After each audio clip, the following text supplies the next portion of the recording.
12월 28일 화요일 말씀의 실제입니다. 예수님이 보여주신 본으로 고무되십시오.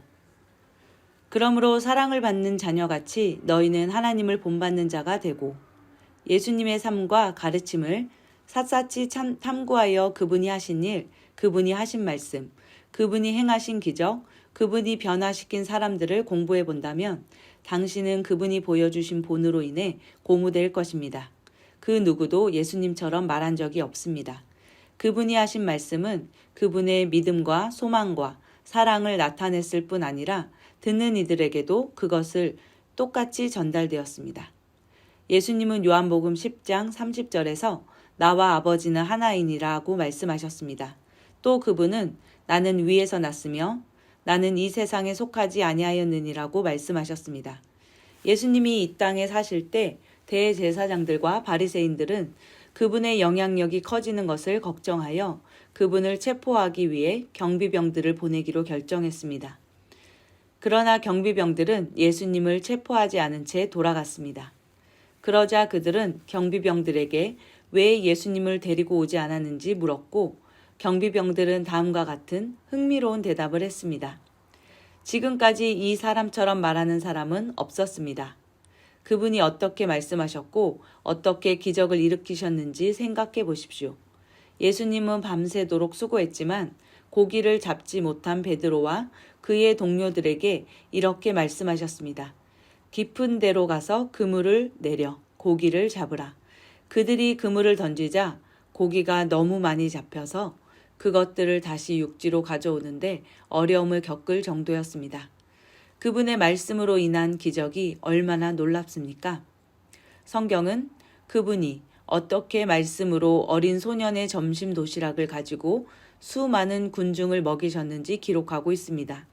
그분은 빵 5개와 물고기 2마리에 배가의 능력을 적용하셨고 그 음식은 5,000명을 먹이기에 충분한 양이 되었습니다. 그 5,000명에는 여성들과 어린이들이 포함되지 않았습니다. 누가복음 7장 11절에서 17절에서는 어떻게 그분이 이미 죽어서 관에 안치되어 옮겨지고 있던 죽은 사람, 과부의 외아들을 말씀으로 살리셨는지 나옵니다.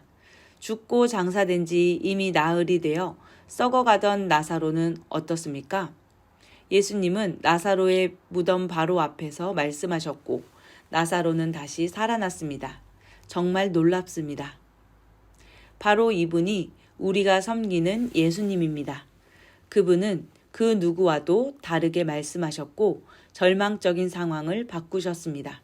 예수님처럼 말하십시오. 그분은 나는 하나님의 말씀을 말한다고 하셨습니다. 그러므로 당신도 그분과 같이 아버지로부터 온 말씀을 말하십시오. 그리스도의 말씀을 말하십시오. 할렐루야.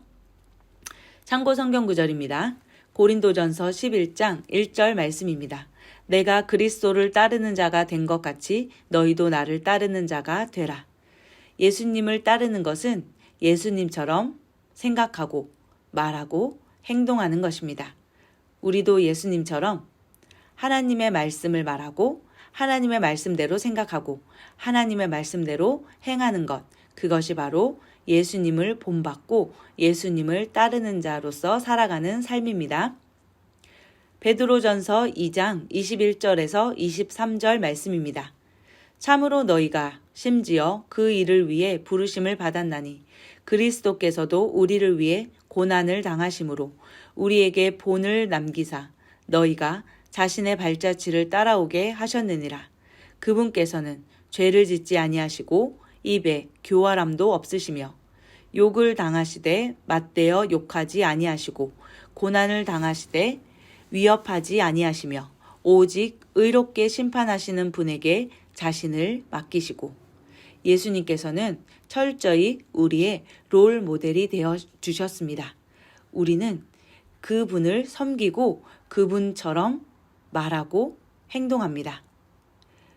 예수님께서는 실로 우리의 삶이 어떻게 되어야 하는지 우리에게 본을 보여주신 분이십니다. 함께 고백하겠습니다. 나는 생명, 치유, 힘, 승리의 말을 합니다. 나의 말은 회복하고 치유하고 세우고 축복합니다. 내 안에서 그리고 나를 통해 내 세상에 하나님의 사랑, 친절, 은혜, 지혜, 영광이 나타납니다. 예수 이름으로 기도합니다. 아멘.